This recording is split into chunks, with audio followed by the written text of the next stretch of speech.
namanya? Anik Twiningsih, Prof. Sebentar saya tulis ya. Tidak hadir Anik Twiningsih pada Vicon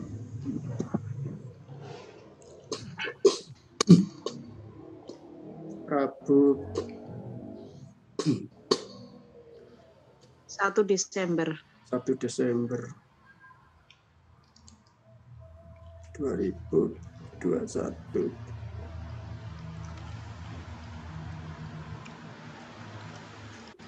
Anik Twiningsih. Pakai T, Prof. T. Twiningsih. Oke. Sudah saya tulis di situ. WA. Baiklah. Kepada Bapak sekalian yang saya hormati, sekali lagi Bismillahirrahmanirrahim. Assalamualaikum warahmatullahi wabarakatuh. Waalaikumsalam. Selamat sore, salam sejahtera untuk kita semuanya. Amin. Marilah kita buka dulu dengan berdoa. Disilakan. Bismillahirrahmanirrahim. Baik. Bapak Ibu semua yang saya hormati, saya ingin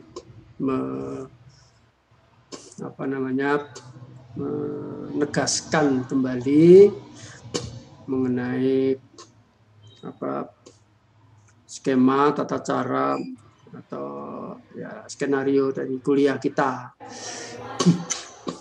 Jadi ingin saya sampaikan dulu waktu saya membuat deadline tugas itu saya salah perhitungan, gitu ya.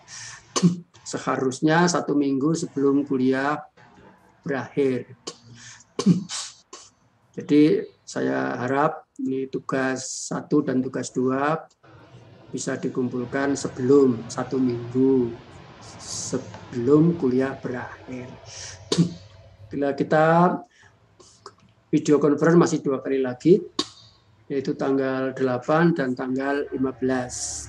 Nah, harapan saya misalnya tanggal 7 itu bisa mengirimkan kepada saya tugas 1 dan tugas 2 sehingga saya bisa sempat membaca untuk nanti kita bicarakan pada tanggal 8 bersama-sama kita review. Sambil mereview, sambil belajar bersama-sama. Saling share ideas. Gitu. Nah, dengan demikian maka ada perkembangan sehingga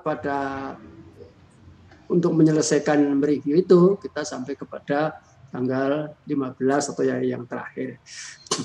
Dan nanti saya beri kesempatan untuk perbaikan remedinya itu maksimal 1 minggu setelah kuliah berakhir.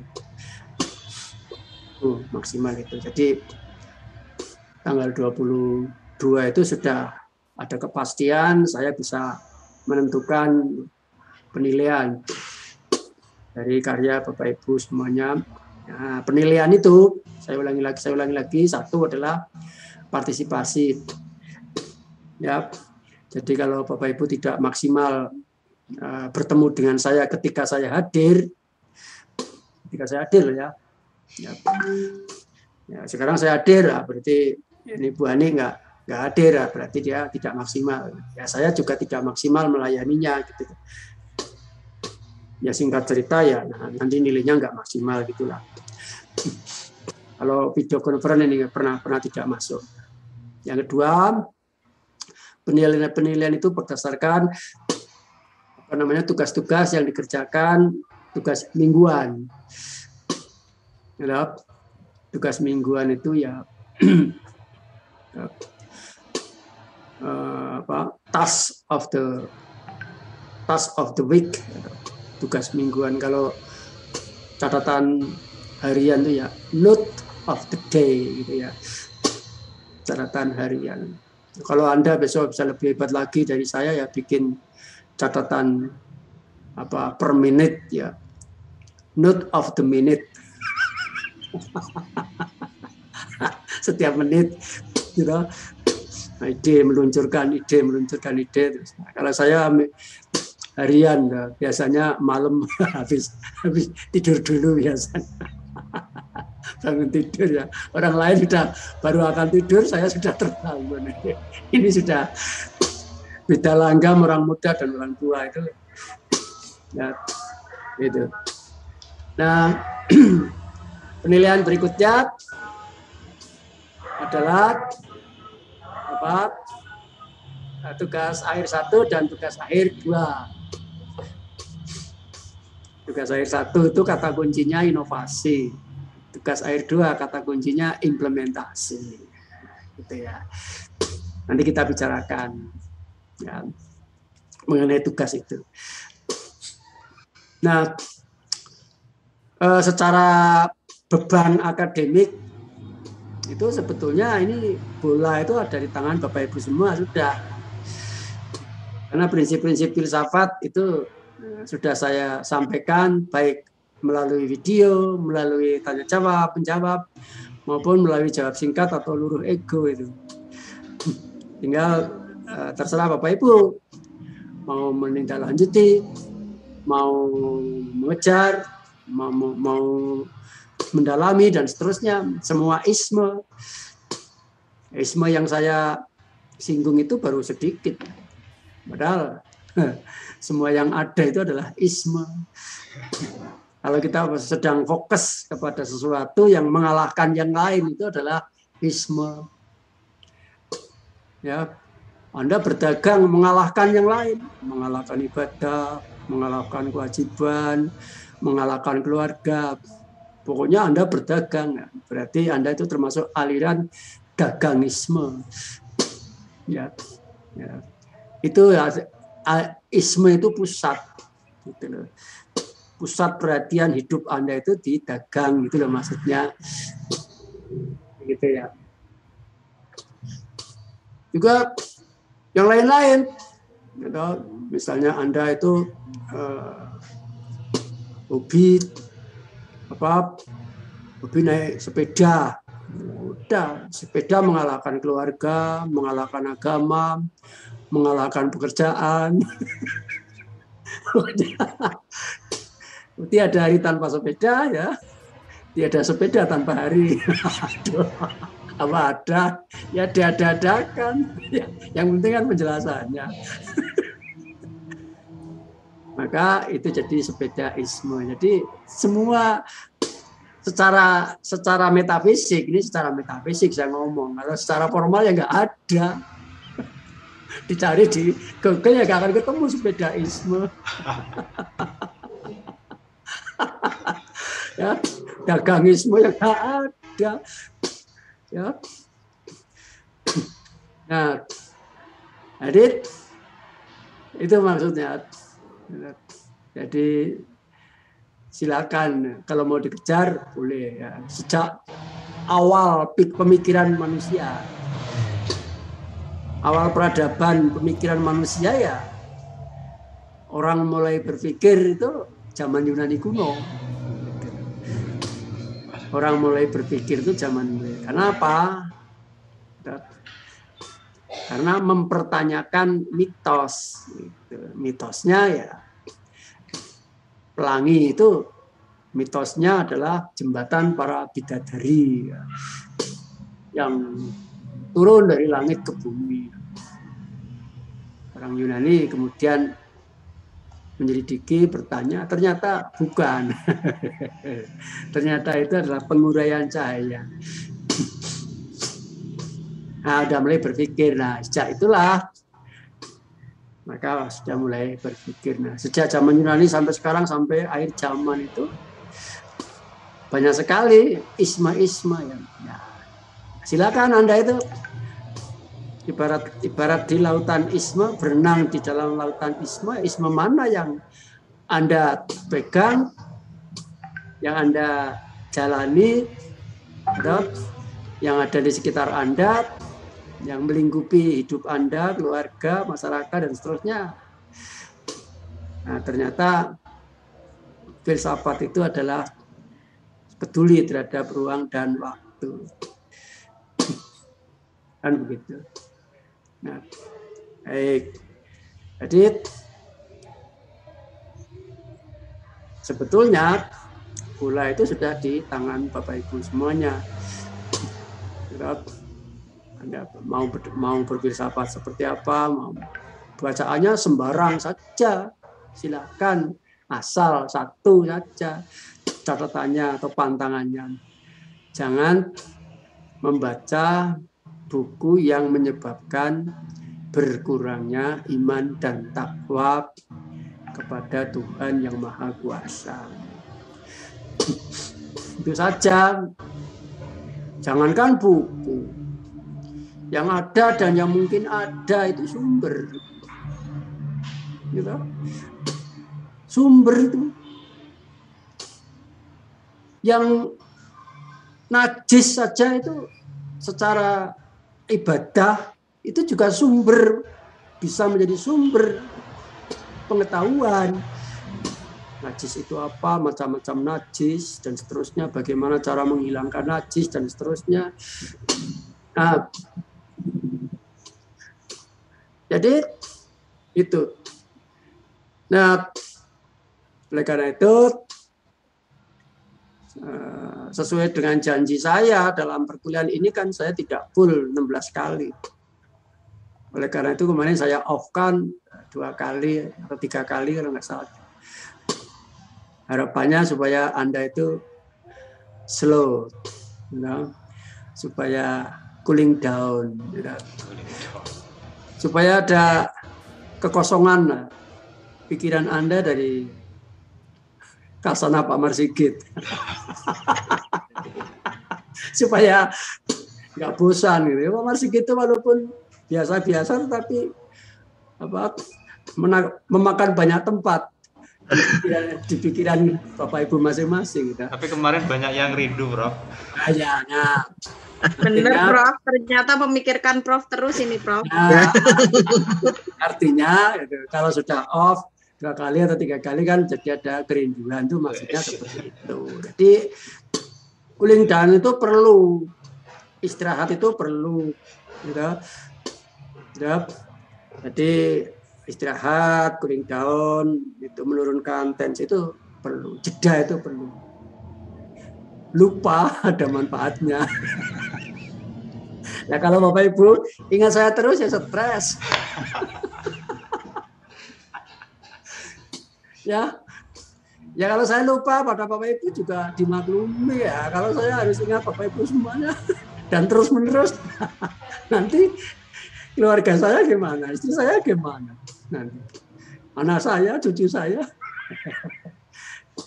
Jadi lupa itu perlu. Ya, hidup adalah manajemen lupa dan ingat, keseimbangan lupa dan ingat. Kapan kita harus melupakan, kapan kita harus mengingatnya, kan seperti itu. Hidup itu. Jadi saya bisa mendefinisikan hidup itu 1001 macam. Ya, sekarang aja ketemu ya.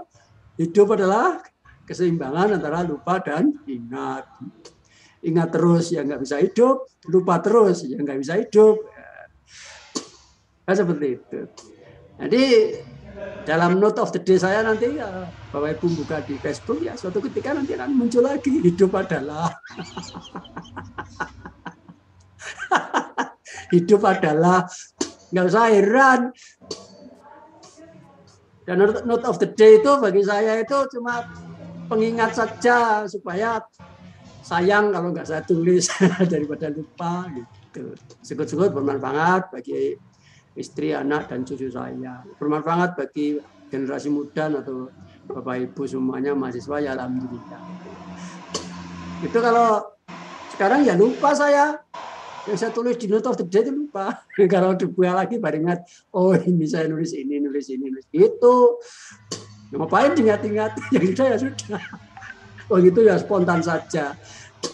Ya, mengalir saja dari persoalan atmosfer. Persoalan hidup itu 90% itu karena hati. 80% pikiran. Ya. 70% itu apa? Ya. Ucapan. Ya. 60% itu tindakan, 50% itu pergaulan. Nggak ada yang bantai. Saya coba lah. Daripada bikin hoax, ya, itu saya hypothetical itu. Hypothetical itu bergengsi. Ya. Kalau biasa-biasa saja itu ya perkiraan. Kalau kelas bawah itu ya ngawur.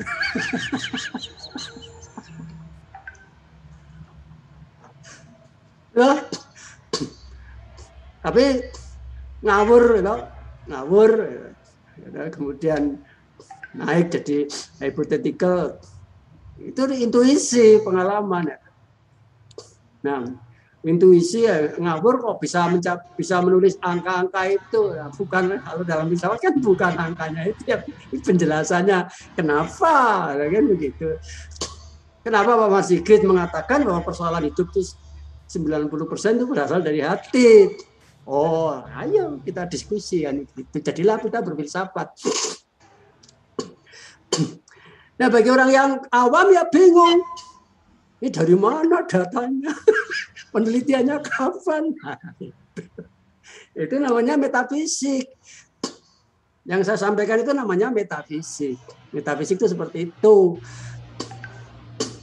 Ya, bagi orang awam ngawur. Ya, bagi yang naik sedikit perkiraan. Bagi yang naik sedikit itu pengalaman. Bagi filsafat ya intuisi. Intuisi kok sampai bisa menghasilkan angka-angka. Berani ya, berani ya. Ya, ada lagi yang berintuisi lagi. Enggak cuma menunjuk angka-angka, ya, menunjuk tanggal kematian. Dari mana? Ya bukan tanggal kematiannya itu yang penting. Itu kalau dalam filsafat. Tapi penjelasannya apa? Bisa-bisanya. Lah sayangnya ya, si pelaku itu kadang-kadang nggak bisa menjelaskan. Itu bedanya filsafat dengan yang lain. Kalau filsafat ini pelaku itu mampu menjelaskan. Jadi kesurupan udah lumping itu, ya, yang kesurupan itu nggak mampu menjelaskan kenapa kamu kesurupan. Yang menjelaskan justru orang yang tidak kesurupan itu menjelaskan seperti itu. Kalau Pak mampu menjelaskan malah nggak bisa kesurupan. Ayo kamu saatnya kesurupan, nanti dulu penjelasan saya belum selesai. Ya sudah, kalau nggak mau kesurupan sekarang ya sudah, nggak jadi ya sudah, nggak jadi nggak apa-apa. Yang penting kan penjelasannya ini cukup sadar dan ngerti. Oh ya sudah. Nah gitu. Jadi apa namanya, sesuai dengan apa janji saya itu tidak sepenuhnya 100% video conference.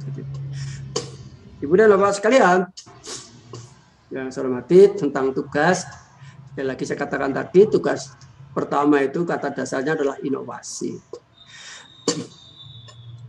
Sebetulnya Bapak Ibu itu apa namanya, memperoleh privilege-sitas, ya. Privilege-jisitas. Kalau tambah sitas tahu jadinya apa Mas? Itulah ya. Mas Royce itu. Ya, memperoleh privilege apa? Privilege-sitas, bukan privilege-jisitas. Apa? Ayo, ada jawab. Bapak Ibu secara kedudukan itu istimewa. Ya, Bapak Ibu itu dibanding kelas-kelas yang lain itu sudah secara ontologis mempunyai kedudukan istimewa. Karena S3 itu kan tinggi, puncak Gunung Merapi sana, gitu. SD, lembah sana, lembah Gunung Merapi, kolam renang. Antara lembah kolam renang sampai itu kan jauh lah, jadikan satu lah, luar biasa. Itu privilege-nya. Jadi ditanya nggak ditanya, kuliah nggak kuliah, itu dari situ sebetulnya Bapak Ibu ada daya, ada potensi, ya, atau peluang untuk bertanya, gitu.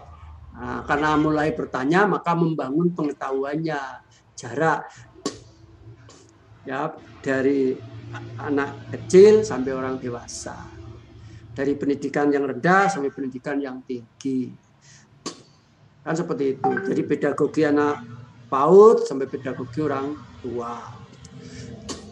Kan seperti itu. Sudah merentang dengan sendirinya itu secara ontologis, secara hakikinya seperti itu. Ya, jadi tidak perlu ditunjuk-tunjukkan. Bapak ini bidang garapannya penelitian itu di sekolah dasar. Hah? Jadi tidak ada istilah terkejut gitu loh. Tidak ada istilah terkejut, gitu. Karena memang S3-nya S3 pendidikan dasar. Kan seperti itu. Itu sudah luar biasa. Gitu. Nah, itu potensi ontologis yang cukup kuat menyebabkan potensi epistemologisnya kuat dan sebagainya. Maka kuat pula di dalam potensi untuk berinovasi.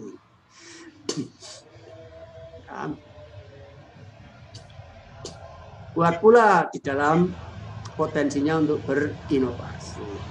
Nah, saya berikan clue. Ya. Jadi inovasi itu sebetulnya metafisik daripada inovasi adalah perubahan mindset. Di sebalik inovasi itu adalah perubahan mindset. Kalau mau dibalik juga nggak apa-apa. Metafisik dari perubahan mindset adalah inovasi. Oh, boleh. Dibolak-balik itu boleh, bisa filsafat. Tidak harus sub. Metafisik itu seperti itu. Nah, perubahan mindset itu apa? Perubahan mindset itu yang sudah saya contohkan. Tidak cukup membaca, tidak cukup banyak kuliah. Apalagi kuliah 16 kali aja nggak penuh. Video conference itu jarak jauh. Nah, itu ya. Jadi nggak cukup perubahan mindset itu nggak cukup kuliah, tapi pengalaman, mengerti, memahami, pengalaman, merasakan, membutuhkan, kemudian menjadi bagian daripada pengembangan dan perjuangan untuk mewujudkannya. Khususnya ialah paradigma konstruktivisme atau progresif atau pendidikan yang inovatif. Kenapa? Karena itulah sarana untuk melindungi dari subjek didik kita dari kesemena-menaan pendidikan. Ya. Nah, jadi Bapak Ibu yang strategik ini, S3 ini, silakan merefleksikan, ya, mengidentifikasi dosa-dosa pendidikan. Kan seperti itu. Dosa-dosa pendidikan itu apa saja? Ya. Kalau Bapak Ibu ke sekolah, kalau Bapak Ibu sebagai pengurus, prodi dan lain sebagainya kaitan dengan sekolah, sebetulnya kemarin dulu sampai sekarang itu prihatin. Kalau saya, prihatinnya gimana? Prihatinnya itu kalau mau praktek mengajar mahasiswa itu di sekolah itu tidak mudah. Tidak mudah zaman sekarang itu. Zaman saya dulu saja, saya mahasiswa itu umur 25 tahun mungkin ya. Umur 23 tahun. 23 tahun itu berarti 51 tahun yang lalu. 41 tahun yang lalu. Bapak Ibu belum lahir. 41 tahun yang lalu saya itu sudah praktek mengajar di SMP. 41 tahun yang lalu saja saya begitu masuk ke kelas sudah diskenario oleh para siswa. Para siswa itu sudah janjian nggak mau diajar oleh saya. Dengan cara begitu saya masuk, mereka mengadakan pertunjukan yang tidak bisa dihentikan.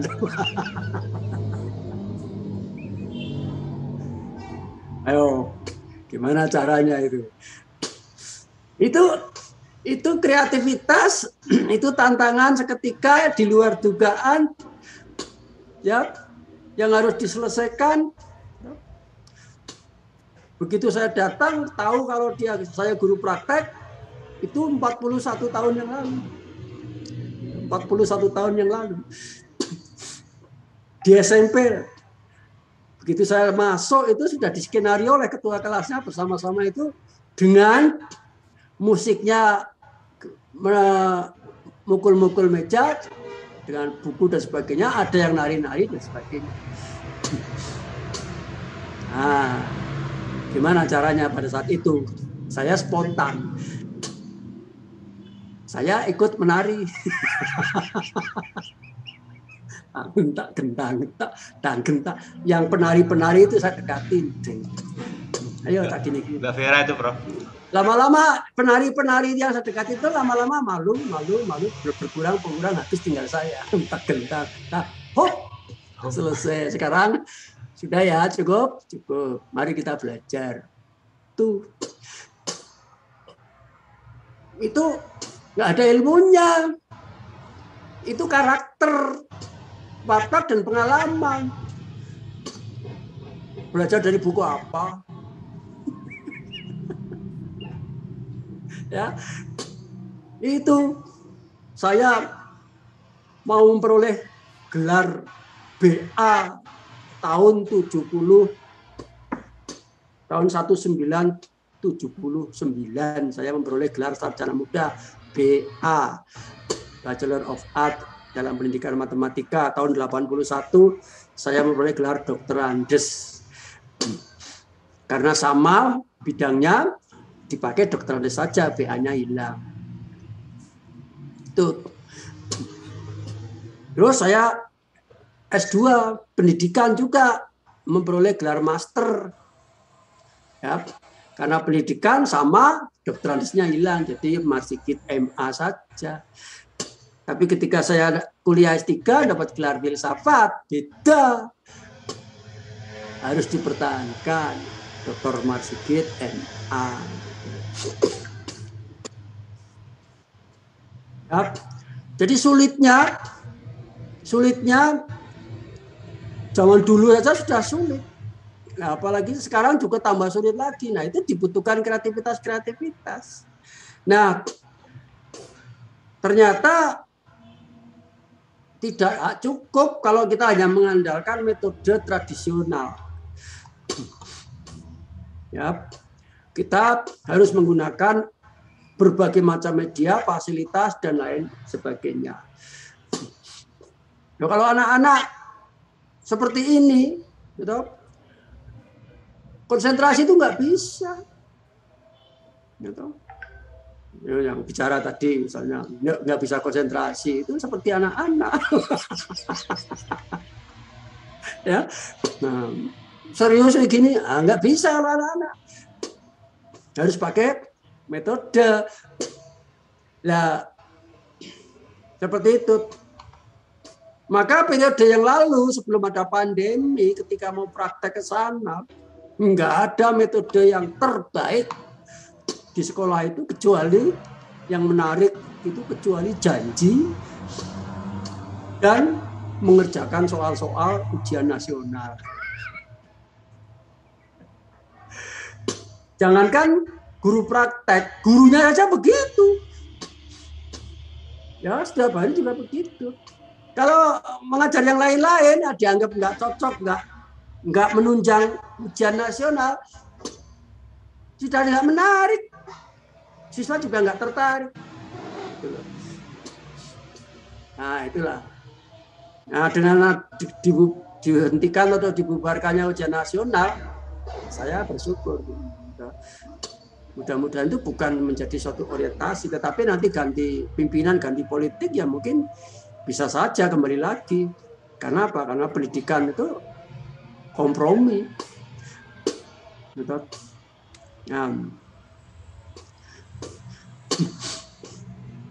Nah, setelah kita mengalami perubahan besar-besaran setelah ada pandemi ini, gitu. 5 tahun sebelum pandemi itu ada seorang profesor yang mengatakan bahwa besok itu kan perguruan tinggi itu perkuliahan itu nggak pakai gedung, nggak perlu gedung tinggi-tinggi. Ternyata corona itu telah membuktikan. Sekarang kita tidak pakai gedung tinggi-tinggi. Gedung tinggi-tinggi yang lantai 7 ya hanya untuk administrasi saja. Kelas-kelasnya itu semuanya untuk cadangan.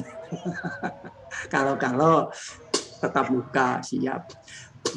Tapi sekarang tatap muka juga sangat ribet. Persis ribetnya kalau saya pergi keluar sama. Ya kalau saya itu manual, kalau e-banking lupa terus passwordnya. Ya kembali lagi manual. Dilalah kalau ATM nggak lupa-lupa. Ya pernah lupa ya, cari-cari di HP ketemu. Ya terpaksa harus ke ATM ya. Kalau ATM, aduh bingung saya sekarang ya. Ngeri-ngeri sedal. Saya umur 64 itu ya, kalau kena COVID ya bablas. Wassalam.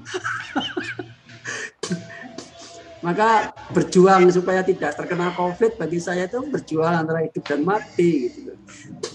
Maka ketika saya harus keluar, gitu, mau tidak mau cari kebutuhan ya harus ke ATM gitu ya.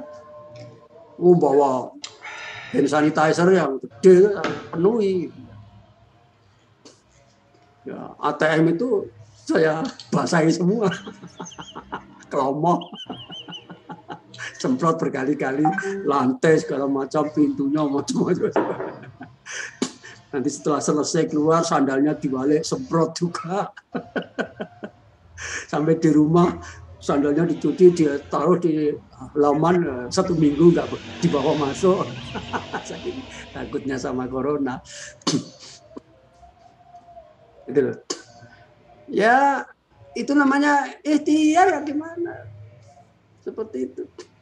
Ya. Jadi inovasi itu mindset. Mindset itu kalau Bapak Ibu mengharapkan orang lain itu mengadakan perubahan mindset, tapi kalau Bapak Ibu tidak ada perubahan, ya berarti cuma provokator. Ya berubah. Loh, Bapak kalau di rumah saja, ya saya di rumah saja, berarti provokator ini. Ya, menyuruh orang itu bertindak, dia sendiri nggak bertindak, cuma merencanakan, provokator. Ya. Itu ya. Jadi mindset itu tidak mudah, mindset itu pengetahuan, pembaca, pengalaman, diskusi, kuliah, gitu. Kuliah di Jogja, di Solo, di Jakarta, kadang-kadang belum cukup, harus kuliah di luar. Ya. Oh, baru ada kesadaran pentingnya ini, pentingnya. Loh, saya dulu kuliah di Inggris itu 1 semester 3 mata kuliah, yang 1 mata kuliah itu isinya cuma persiapan belajar. Jadi orang belajar itu perlu persiapan, readiness gitu. Wah, itu diskusinya 1 semester readiness. Ya. Diskusinya 1 semester. Nah, itu yang kemudian saya jadi suka filsafat karena saya ditanya oleh sesama mahasiswa. Tapi mahasiswa dari Inggris. Mahasiswa dari Inggris itu kan ada yang sudah pensiun kuliah lagi gitu. Nanti setelah mati ada kehidupan atau tidak? Saya ngomong ya ada loh. Kok bisa? Ya, karena keyakinan saya ya sudah selesai ya diskusi. Ya, nah, digitukan saya jadi refleksi, aduh ya. Berarti tantangan saya harus bisa menjelaskan bagaimana hidup setelah mati itu ya. Itu ya. Itu tantangan itu. Bagaimana mampu menjelaskan. Ya, ternyata ya, nggak ada yang mampu. Ya, walaupun ya sebatas kemampuan menggunakan dalil-dalil yang ada. Ya ujung-ujungnya juga pakai keyakinan. Jadi esensi daripada inovasi adalah perubahan mindset. Jangan dikira ini kuliah video conference canggih, sudah modern. Aduh, modern filsafat itu sudah 3 abad yang lalu. Wah, kuliah video conference canggih sekarang, inovatif, belum tentu. Saya mencari, Bapak Ibu bisa mencari juga nanti. Ya, kuliah video conference itu atau pelajaran video conference, apakah pelajaran di SD, SMP, justru malah memperkuat dan memperbanyak pembelajaran tradisional. Seperti saya sekarang ini tradisional ini. Bapak Ibu pendengar ya, klise-klise sambil bosen gitu ya. Saya ngomong saja. Itu tradisional. Tapi tradisional saya itu saya menggunakan perubahan sintak. Sintaknya 3 minggu saya off-kan supaya Bapak Ibu aktif atau supaya free ya. Sekarang saatnya saya ngomong. Saya bertanya-tanya, Bapak Ibu nanti bertanya boleh. Jadi saya mencari model pembelajaran online yang progresif, yang inovatif, sulit sekali. Sangat sulit sekali. Semuanya justru video conference ini karena esensi daripada video ini kan to expose. Menyajikan gambar saya ditayangkan, menayangkan, menyajikan to expose. Artinya eksposisi, expository. Itu metode tradisional itu. Hanya memamerkan saja, nggak ada lah. Nah itulah jadi saya mainnya di sintak. Sintaknya ya ketika saya ngomong ya ngomong lah. Tapi nanti gantian Bapak Ibu yang bikin tugas. Gitu. Itu maksudnya, mau tidak mau seperti itu. Ya. Jadi seperti itu ternyata. Dan tergantung orangnya. Ini momentum corona ini adalah momentum ya bisa menjadi titik balik atau bisa melanggengkan bagi orang-orang yang sudah ada perubahan mindset. Misalnya Bapak Ibu semuanya. Nah, gimana ini tantangan pembelajaran video conference melalui daring? Pembelajaran jarak jauh ini justru punya kesempatan untuk memfasilitasi berbagai macam keragaman, kemampuan, kompetensi, dan karya-karya siswa. Yang seperti yang saya sudah terangkan itu. Materinya bermacam-macam, beda-beda, kompetensinya beda-beda, alatnya beda-beda, hasilnya beda-beda. Justru menjadi tantangan untuk bagaimana ke situ. Tetapi sebaliknya, termasuk orang-orang yang rindu kepada tatap muka. Nah sekarang orang-orang yang merindukan tatap muka itu apa dasarnya? Dasarnya apa? Kalau tatap muka itu Pak lebih bermakna. Kalau menatap itu lebih terasa.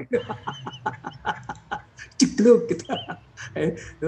Mukanya tertatap itu loh Pak. Kalau gini kan wah, saya sudah berkeringat, saya sudah gini ternyata Bapak Ibu tuh ya senyum-senyum ya ternyata menghadapi laptop 4. Misalnya video 1, video 2, game 1, game 2. Ya. Tahu aja Prof Marsikin. Ya, seperti itu. Nah, ya gitu. Tergantung. Maka di dalam webinar pernah juga saya sebagai narasumber ada juga ya. Saya harapannya ya bagaimana pembelajaran online ini semacam jarum yang sulit diputar kembali. Kita mengharapkan corona bubar. Kapan sih bubarnya corona? Kalau membubarkan demo gampang. Membubarkan corona.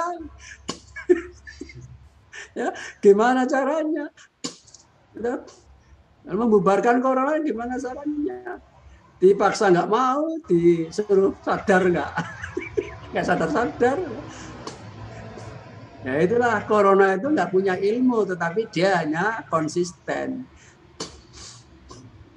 Ketika dia bisa menyerang orang yang lebih sehat, maka dia dengan mudah menyerang orang yang kurang sehat di bawahnya. Wah, dia berhasil menyerang. Ini analisis saya. Nanti jangan. Ini analisis saya.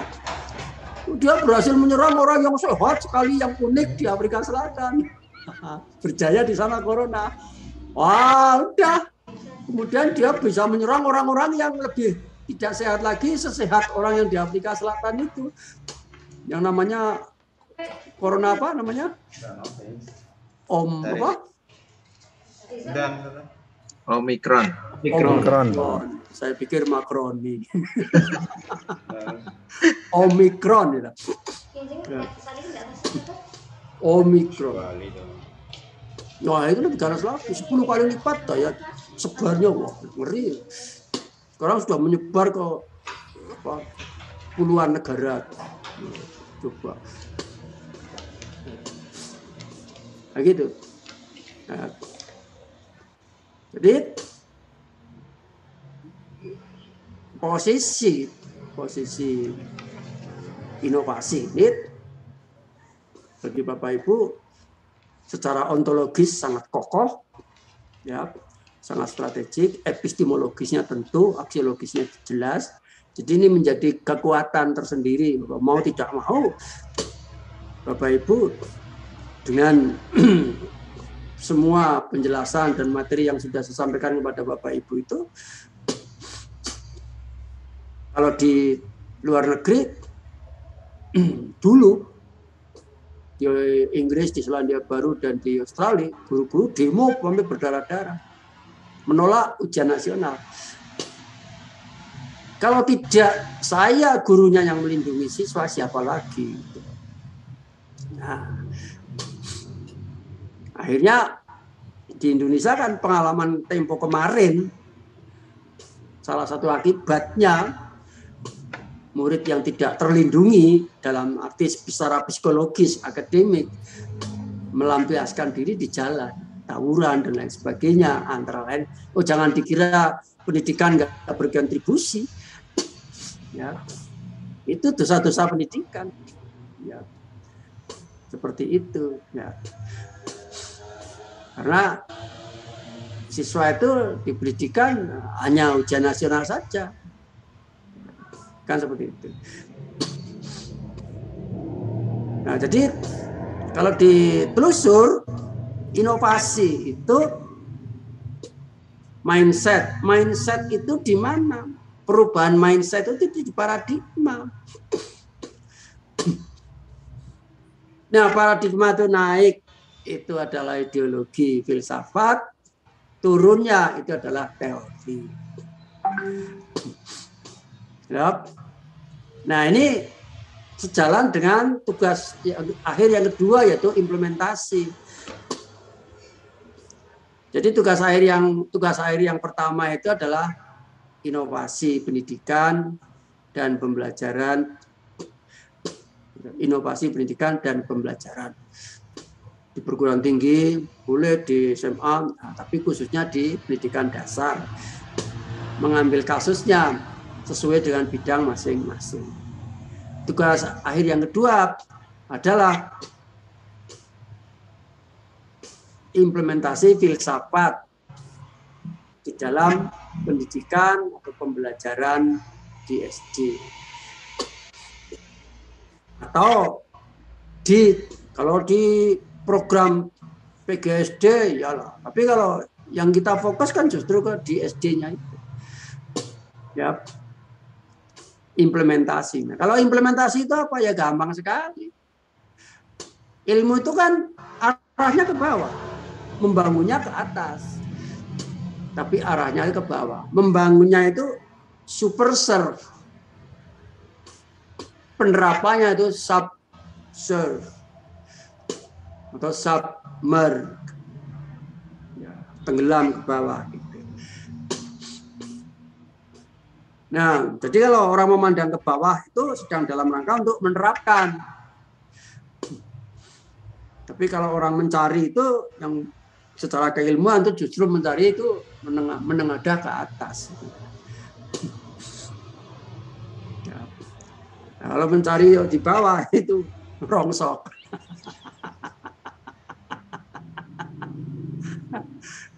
Ya, kalau ilmu itu mencarinya atas. Nah, yang benar ya ke atas ke bawah supaya hermeneutika gitu.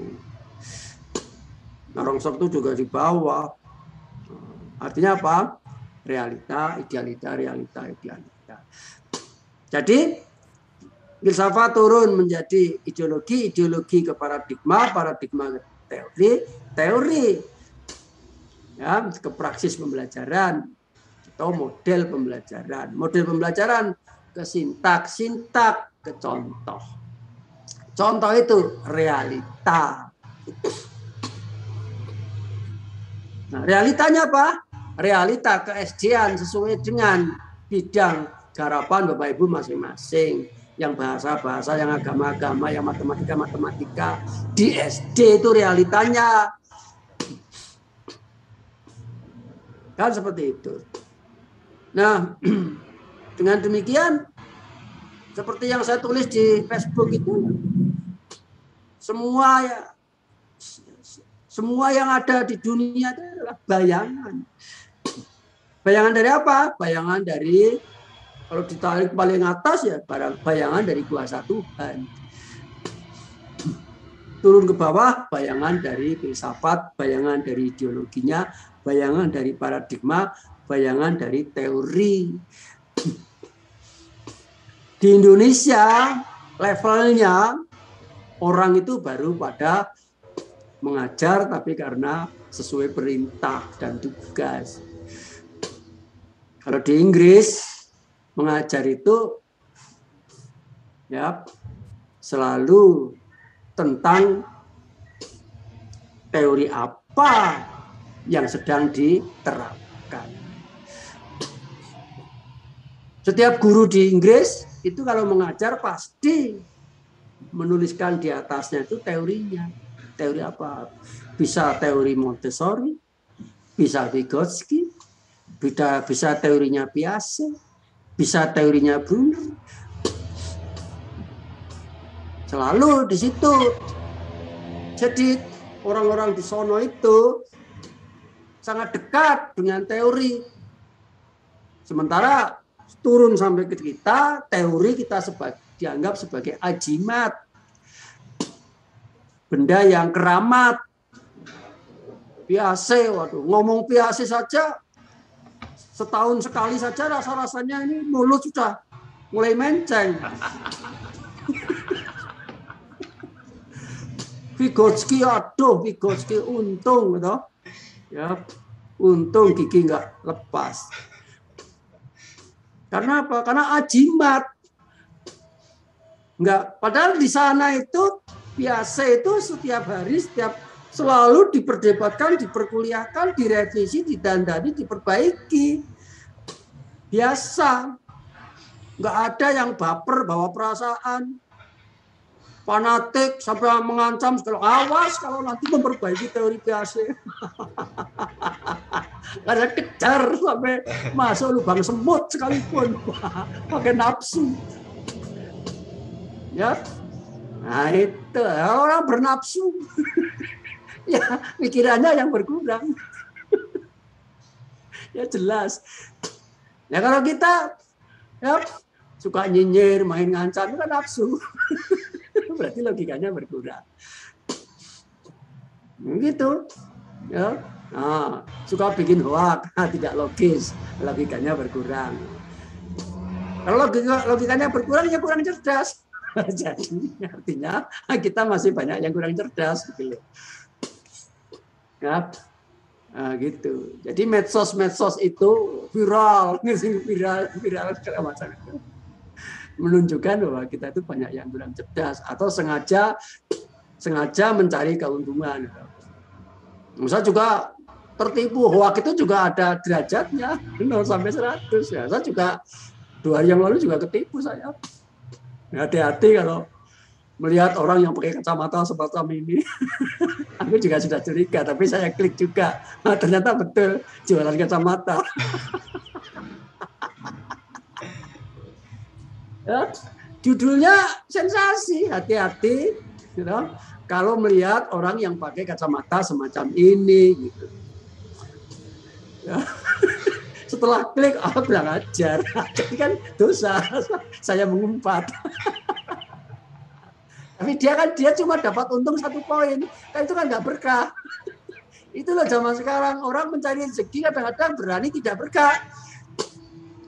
Itu masalah moral. Kenapa moral kita itu goyah? Karena teknologi banyak kebutuhan. Ya, karena teknologi banyak kebutuhan. Ya, di mana kita beribadah pegang HP, ya nggak mungkin lah bisa khusyuk. Ya, nggak mungkin lah bisa khusyuk. Ya, nah gitu ya. Ketika kita beribadah ya kita tidak pegang HP, itu maksudnya. Ya, kalau diekstrimkan ya kiai yang betul-betul kiai itu yang nggak punya HP. Ya, nah itu sebab kalau punya HP nggak khusyuk. Ya. Nah gitu. Jadi kalau penerapannya 3 pilar tetap filsafat itu, ya, pilar ontologi, epistemologi, dan aksiologi. Ditambah lagi metafisiknya. Ya. Pilar, di mana itu pilarnya? Di setiap yang ada dan yang mungkin ada pada setiap levelnya. Kalau di realita ya, yang ada dan yang mungkin ada di realitanya. Itu setiap zarah itu punya 3, itu pikiran manusia loh. Ya, itu baru pikiran manusia, belum sampai spiritual. Kalau spiritual kan ada kitab suci, firman Tuhan. Ini baru pikiran manusia. Pun sulit dibantah, nah itu filsafat. Karena dalam dan luas, namanya radik. Radik itu pangkat atau akar. Radik itu akar. Maka radikalisme itu ya, kalau radikalisme itu ya orang yang perjuangannya itu sampai ke akar-akarnya. Radikal itu, radikalisme. Gitu. Nah, jadi filsafat itu seperti itu. Jadi kalau begitu paradigmanya ya secara ontologi seperti apa, epistemologi seperti apa dan sebagainya. Psikologinya ya jelas. Psikologi orang tua dan anak-anak ya jelas beda. Syukur-syukur bisa membedakan psikologi wanita dan laki-laki dalam belajar. Gitu? Nah, hakikat laki-laki, hakikat perempuan, psikologinya belajar seperti apa implikasinya. Ya. Itu. Oke. Itu mengenai tugas 1 dan tugas 2. Dan yang paling penting dari keseluruhan tugas itu adalah tolong dibuat yang serius. Buat yang serius. Jangan main copy paste. Ya, jagalah marwah. Jagalah marwah ke S3-annya. Nah, wah ini copy paste dari karya Pak Marsikit kirimkan untuk tugas Pak Marsikit. Ya. Nah, saya tahu lah ya, kuliah bertahun-tahun ya, ngerti lah. Hati-hati nanti kalau cari referensi, filsafat gitu. Itu bertahun-tahun, 10 tahun yang lalu sudah ada karya-karya mahasiswa saya sebagai tugas. Jangan sampai salah ambil referensi. Oh, filsafat tuh, hakikat kegiatan di sekolah dasar menurut Miss Kitty. Miss Kitty. Ya. Atau ontologi menurut Miss Kitty ya. Miss Kitty berarti bukan sumber primer. Carilah sumber yang primer. Primer itu ya kalau filsafat itu ya para filsuf. Menurut René Descartes, Anda punya nggak bukunya? Enggak. Berarti sudah plagiat itu. Sudah plagiat. Lu kan mau ngambil dari mana? Dari Pak Marsikit. Ngomongnya kayak jangan begitu. Itu kamu berarti sudah mengambil karya Pak Marsikit. Ngomongnya ya menurut René Descartes di dalam Marsikit. Kamu punya nggak karya Pak Marsikit? Enggak. 2 kali kamu plagiat. Nah, kamu ngambil di mana karya Pak Marsikit itu? Di karyanya Pak Muhammad Abduh gitu. Oh, kalau begitu nulisnya menurut René Descartes dalam Marsikit, dalam Muhammad Abduh, nanti dalam Umar Yapap, dalam Berio, dalam Prabandiri. Wah, itu sudah tidak berkualitas, pramutu ya, bukan karya ilmiah, tapi karya sampah namanya. Gitu. Nah, jadi gunakan sumber-sumber primer dan namanya sumber itu adalah orang yang Anda percaya, yang Anda tempatkan di dalam kedudukan yang terhormat, yang suatu ketika diminta untuk perlindungan. Ketika Anda ditanya, pertanggungjawabannya. Loh, kok bisa-bisanya Anda mengatakan bahwa dunia itu hanya ada 2. Itu fatal dan vital. Menurut siapa? Gitu kan. Loh, saya itu saya itu menurut kuliahnya Pak Marsikit. Kuliahnya Pak Marsikit itu bukan referensi. Itu hanya untuk mencerdaskan secara metafisik.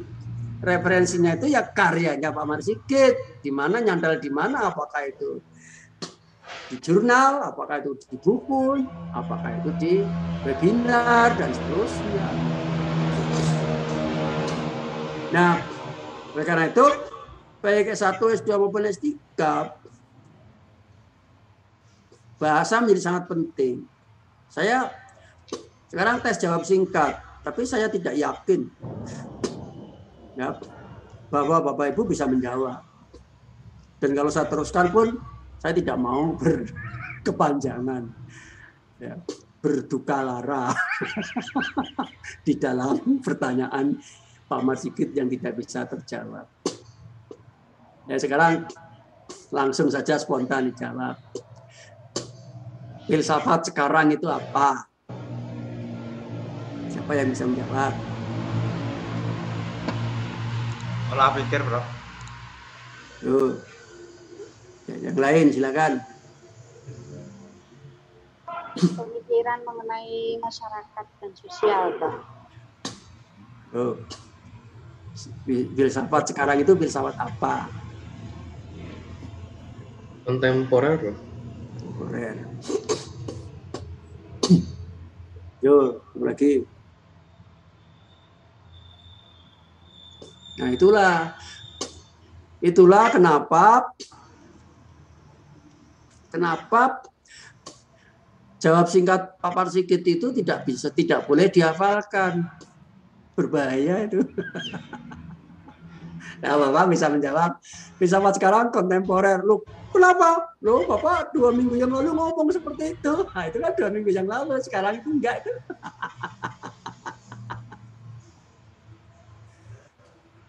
2 minggu yang lalu ngomong ini kereta dari mana? Dari Purworejo, betul? Betul. Dari Cirebon, betul? Betul. Dari Bekasi, betul? Betul. 2 minggu yang lalu. Ya. Ini filsafat sekarang itu apa? Kontemporer, betul? Betul. Sekarang enggak itu tuh maunya saya. Ada clue petunjuknya. Aku sedang ngomong apa? Saya sedang ngomong karya ilmiah, pentingnya bahasa. Itu petunjuknya. Itu jawabannya. Jadi Anda walaupun kuliah belum selesai, jangan mentang-mentang kuliah mau selesai. Sudah percaya diri, Pak. Ini saya pakai untuk mengajar di SMP. Ya pada pingsan nanti. Ya. Gitu. Cluenya itu tadi bahasa. Jadi bahasa itu sangat penting. Jadi filsafat sekarang 2 abad yang lalu, 1 abad yang lalu, sekarang sampai mungkin 3 abad lagi itu masih filsafat bahasa, yaitu filsafat analitik. Filsafat kontemporer boleh. Nah, filsafat kontemporer itu apa? Filsafat bahasa. Mana orang bahasa? Pak Midullah nih, bahasa ya? Iya, Prof. Nah, orang bahasa aja nggak sadar. Karena dunianya sekarang adalah sebagai filsafat. Nah sekarang kalau sekarang kan bahasa itu kan yang paling utama dan pertama di dalam komunikasi. Apalagi selain bahasa yang menjadi urgent. Tapi bukan itu masalahnya. Masalahnya ialah silakan cek, dilihat para filsufnya. Filsuf di dunia kontemporer itu paling banyak dan paling intens dan paling banyak dibaca adalah filsuf yang tentang bahasa. Maka orang-orang bahasa seperti Pak Hamidullah itu wajib hukumnya untuk membaca filsafat bahasa. Karena dunia sekarang ini filsafatnya filsafat bahasa. Betul? Jadi makmur hancurnya dunia itu karena bahasa. Ya, berhasilnya program dan gagalnya program karena bahasa. Pembelajaran online itu bahasa. Ya. Runtuhnya suatu negara itu karena bahasa. Maka bahasa menjadi pentingnya karena filsafat itu di atas. Istilahnya di atas itu semakin sedikit, maka menggunakan filsafat analitik. Di tempat yang lain, analitik dipakai untuk menunjuk logika. Nah, itulah sulitnya belajar filsafat karena menggunakan bahasa analog. Analitik ini bisa bermakna filsafat bahasa, bisa bermakna logika. Tapi walaupun beda, itu bahasa analog bisa ditelusuri. Oh iya ya. Ternyata bahasa itu logika. Logis. Orang yang nggak logis ya nggak bisa berbahasa. Maka di tempat saya itu ada yang IQ-nya sangat tinggi, matematikanya sangat tinggi, logikanya sangat tinggi. TOEFL-nya mengalahkan dosen bahasa Inggris. Hebat sekali. Ya. Nah itu contohnya seperti itu. Ya. Jadi referensi itu adalah seperti itu. Orang yang minta pertanggungjawaban, orang pertama yang minta akuntabilitas atas pekerjaan orang itu, orang pertama itu adalah Sokrates di dunia. Dengan cara kalau ada itu dokter ditanya sampai tidak bisa menjawab. Kalau ada tentara ditanya sampai nggak bisa menjawab. Itu kalau Anda dosen ditanya sampai nggak bisa menjawab oleh Sokrates. Gitu. Nah itu. Itu orang pertama yang mempertanyakan mengenai tanggung jawab atau akuntabilitas dari pekerjaan. Kalau Anda nggak bisa menjawab pertanyaan saya ini, mundur saja, jangan jadi dokter. Seperti itu. Oke. Jadi apalagi S3. Wah, S3 itu setiap kata itu harus teruji. S3 itu setiap kata di dalam disertasi itu harus dapat dipertanggungjawabkan karena setiap kata itu ikonik mewakili dunianya. Muncul juga harus ada alasan, hilang juga harus ada alasan. Dan itu mengalir. Dan posisi yang strategis Bapak Ibu sekarang ini adalah ya sudah S3 tentang ke anak SD-an, belajar filsafat. Nah, udah jembatan emas ini. Jembatan emas itu.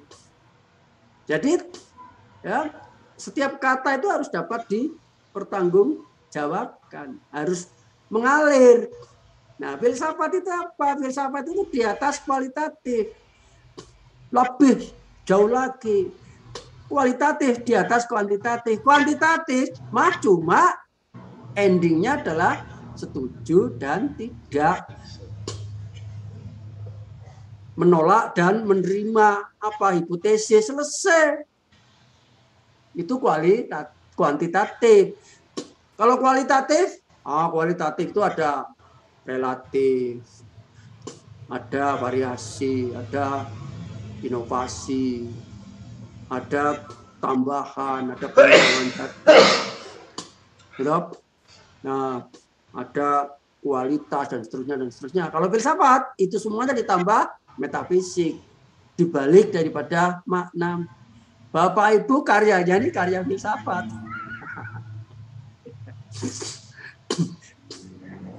Itu maksudnya, ya. Jadi untuk tugas-tugas saya minta Bapak Ibu dibuat seperti biasa dalam PDF, diberi identitas, nama, tugas 1 dan tugas 2. Kemudian setiap tugas itu ditayangkan di web Bapak Ibu, dan webnya tayangkan kepada saya yang siap diklik. Siap diklik, nggak usah pakai pengantar, nggak apa-apa. Daripada penontonnya banyak, berikut ini Bapak, mohon maaf dan sebagainya, tapi tidak bisa diklik. Ya sama saja. Yang saya layani itu ratusan mahasiswa. Ya, kalau saya satu mandek bermasalah pada masalah mahasiswa hanya mengedit macam-macam tulisan itu supaya lama sekali. Ya saya tinggal biasanya seperti itu.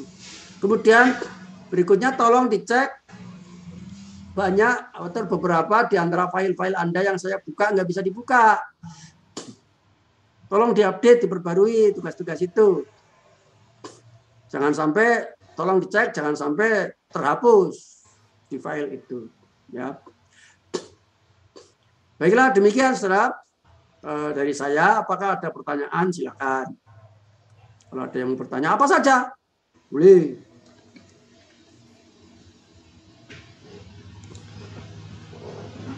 Cintanya, Prof. Silakan siapa? Untuk skema tugas itu kemarin teman-teman mendiskusikan banyak yang beda-beda penangkapan. Bagus. Itu yang diharapkan. Itu yang diharapkan. Kenapa Anda itu semangatnya masih menyeragamkan semangat? Biarkan beda-beda. Tidak paham juga nggak apa-apa kok. Ya, apalagi beda. Kenapa mesti risau dengan perbedaan? Nah, angel berapa angel ini? Diteruskan. Ya, teruskan saja. Jadi nggak apa-apa. Gitu. Jadi itulah masing-masing punya persepsi dan sebagainya. Ya. Tugas saya silakan. Dan informasi saya dan informasi yang kedua beda-beda. Nanti saya informasikan lagi, beda lagi judulnya. Tapi esensinya sama, kata kuncinya adalah yang pertama adalah inovasi, yang kedua adalah implementasi. Oke, Prof. Nah, yang mau dikembangkan macam-macam silakan. Berarti tidak ada template baku ya, Prof. Intinya kita template. Kayak gitu. Itu kan kuantitatif itu. Siap. Filsafat. Ini filsafat, you know. Filsafat itu Pak Hamidullah sering muncul di Facebook itu. Ingat saya? Gitu loh maksudnya. Itu filsafat. Gitu. Nggak pakai template. Template kalau mau itu silakan mandiri.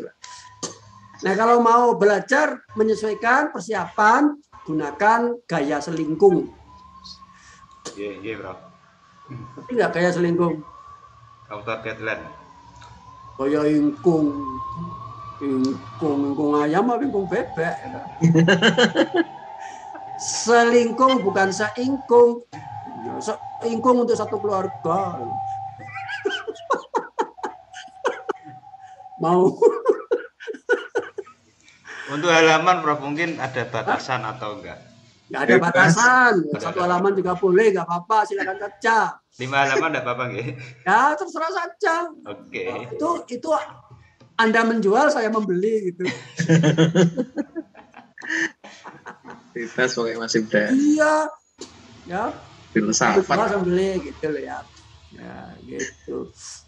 Jadi serius atau intent atau profesional dan sebagainya itu masih rendah, levelnya masih lebih rendah daripada filsafat. Filsafat itu tidak cukup cuma serius, ya, tidak cukup cuma 5 halaman, tidak cukup cuma 20 halaman. Di balik itu apa? Oleh karena itu 1 minggu lagi tolong dikirim pada saya, baru itu nanti Bapak Ibu bisa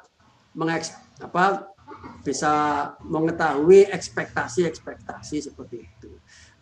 Ya harapannya karena ini banyak kelas, 1 hari saya nggak bisa, paling nanti kalau belum mengirim ya sampel saja. Saya ambil sebagai sampel. Tapi kalau harapannya saya bisa baca semua, gitu. Gitu ya.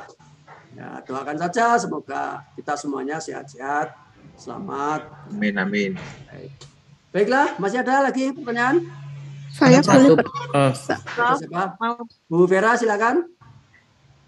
tapi terkait di luar tugas ya, Prof. Iya, jelas. Itu gak apa-apa, bagus. Soal tari. Nah, silakan, Bu. Prof, jika para filsuf itu mengkaji ada dan belum selesai, maka ada itu kalau sudah selesai dan belum mampu mengaktualisasikan dirinya, apakah filsafat itu juga akan selesai, Prof? Ada kelengkapan. Ada kelengkapannya, yaitu mengada dan pengada. Ibu itu punya kartu mahasiswa, itu ada sebagai mahasiswa, tapi kalau nggak pernah masuk, itu namanya tidak mengada. Kalau nggak bikin tugas, namanya tidak sebagai pengada. Maka keberadaan ibu sebagai mahasiswa menjadi tidak ada, karena dianulir oleh mengada dan pengada. Filsafat itu pikiran manusia. Dia lahir dan mati bersama manusia. Selesainya kapan? Ya kalau manusia sudah selesai urusannya. Ya. Nah, filsafat itu apa? Pikiran kita masing-masing. Jadi sebetulnya di tempat yang mana-mana, di mana ada kejadian orang meninggal dunia, disitulah berakhirnya filsafat. Kenapa mesti heran? Karena apa? Berakhirnya pikiran. Kenapa? Filsafat olah pikir, titik. Selesai gitu aja. Kok saya jadi pusing, Pak? Itulah hasil daripada olah filsafat. Salah satunya adalah pusing. Karena olah pikir gitu. Itu ya Bu Vera ya? Iya, Prof. Itu silakan. Yang lain tadi ada ibu-ibu yang lain mau bertanya? Ada 2 kalau nggak salah. Ya, Prof, tadi saya mau bertanya. Oh, Bu, Pak Ari Susandi, di mana posisi? Di Probolinggo, Jawa Timur. Probolinggo, Prof. silakan Pak Ya. Ari.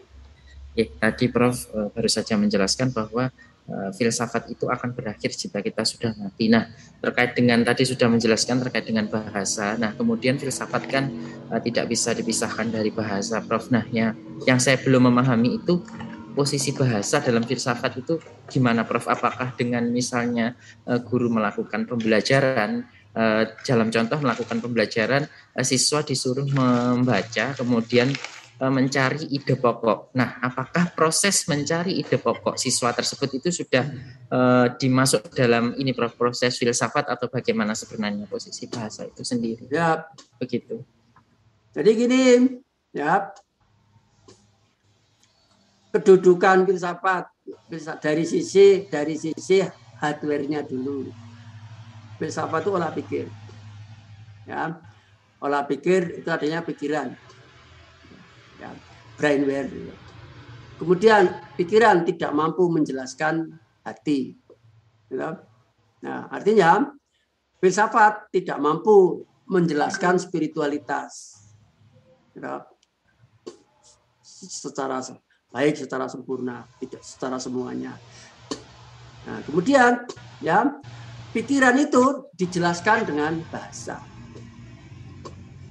Ya, pikiran dijelaskan dengan bahasa. Bahasa itu apa? Ucapan dan tulisan. Maka orang Jawa mengatakan orang mati itu disebut telas tulisnya. Selesai tulisannya.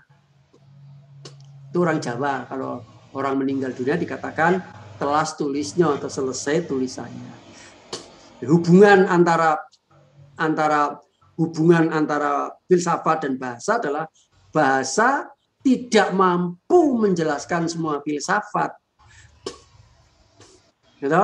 Karena bahasa itu adalah ucapan dan tulisan, sedangkan filsafat adalah pikiran. Ucapan dan tulisan tidak mampu mengejar pikiran, bahasa tidak mampu. Nah, gitu. Nah, hubungannya ialah bahwa sebenar-benar filsafat adalah penjelasannya. Penjelasan itu apa? Bahasa. Kan seperti itu. Nah, jadi kalau mencari ide di sekolah dan sebagainya itu contoh, itu kasus. Jangan terlalu jauh dikait-kaitkan dengan masalah filsafat. Nanti pusing para siswa. Filsafat ini bukan untuk gagah-gagahan, bukan untuk mentereng-menterengan. Gitu? Filsafat itu adalah mengendap, kemudian beraktualisasi, kemudian lahir kembali dalam bentuk pikiran dan dalam bentuk tindakan. Oleh karena itu, saya tidak mau memberi filsafat kepada Bapak Ibu. Carilah sendiri filsafat itu supaya filsafat itu adalah pikiran Bapak Ibu masing-masing. Nah, saya sebagai model, saya sebagai contoh, kan seperti itu. Nah, dan berfilsafat tidak harus dikatakan filsafat. Ya, berfilsafat tidak harus dikatakan sebagai filsafat. Sebaliknya, ya, yang ngomong filsafat belum tentu dia sedang berfilsafat. Nah, maka bahayanya orang berfilsafat adalah kalau salah ruang dan waktu dan salah menempatkannya, atau secara sepenggal-penggal atau secara parsial.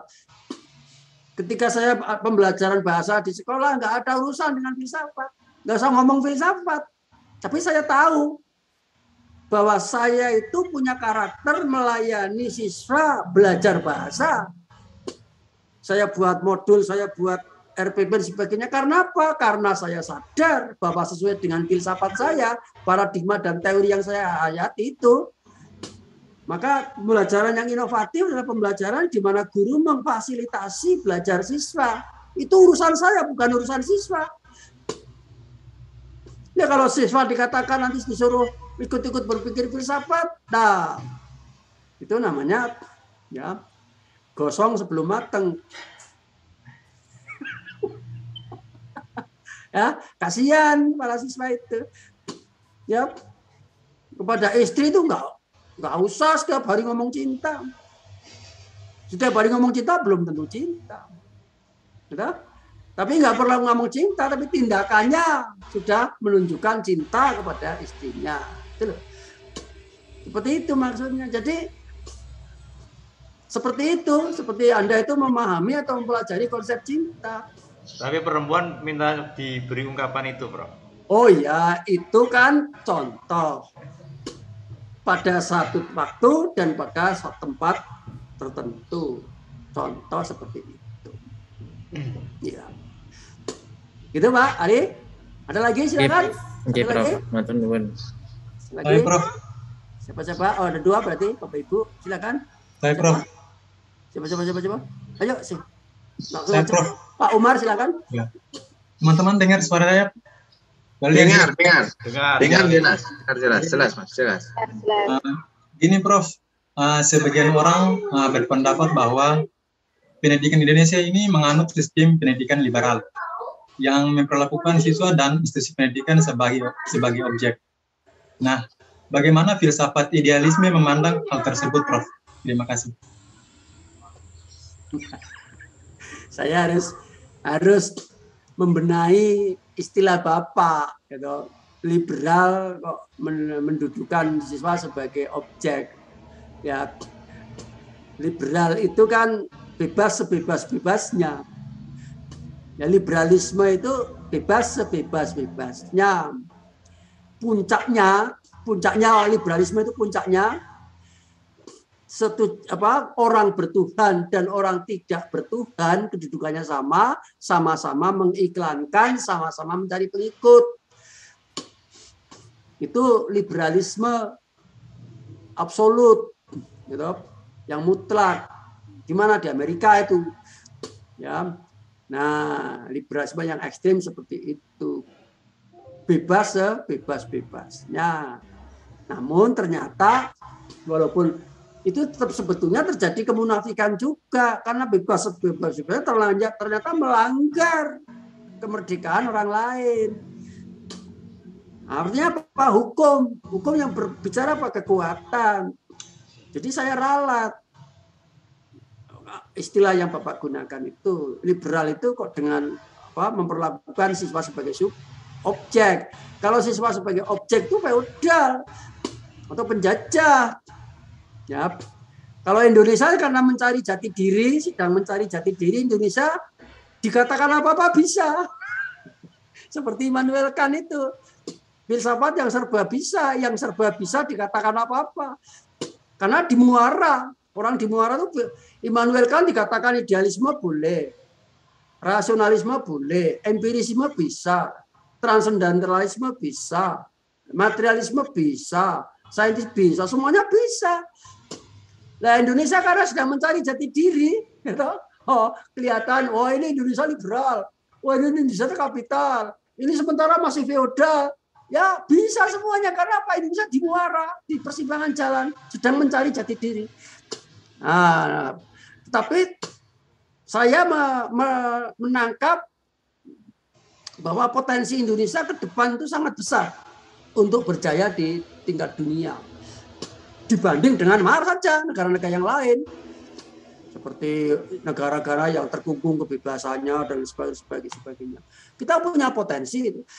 Asal satu, komitmen kita kepada kesepakatan awal berdirinya negara, yaitu dasar negara Pancasila dan Undang-Undang Dasar 45. Kalau kita tidak komitmen ke situ, ya bubar kita itu.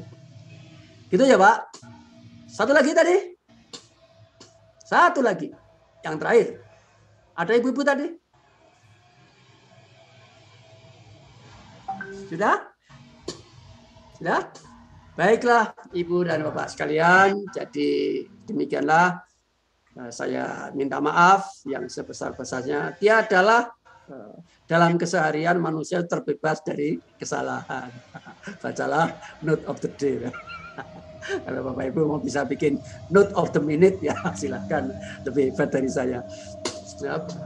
Maka saya minta maaf atas segala kesalahan dan kekurangannya. Bapak juga sudah saya ikhlaskan. Walaupun belum selesai kuliah, walaupun belum Idul Fitri, saling memaafkan itu ya baik-baik saja setiap hari, setiap saat gitu loh.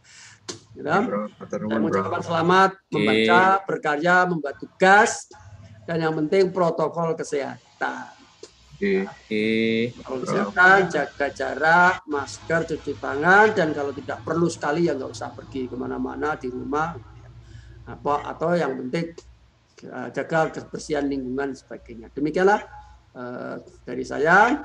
Marilah kita akhiri kuliah kita dengan berdoa. Disilakan.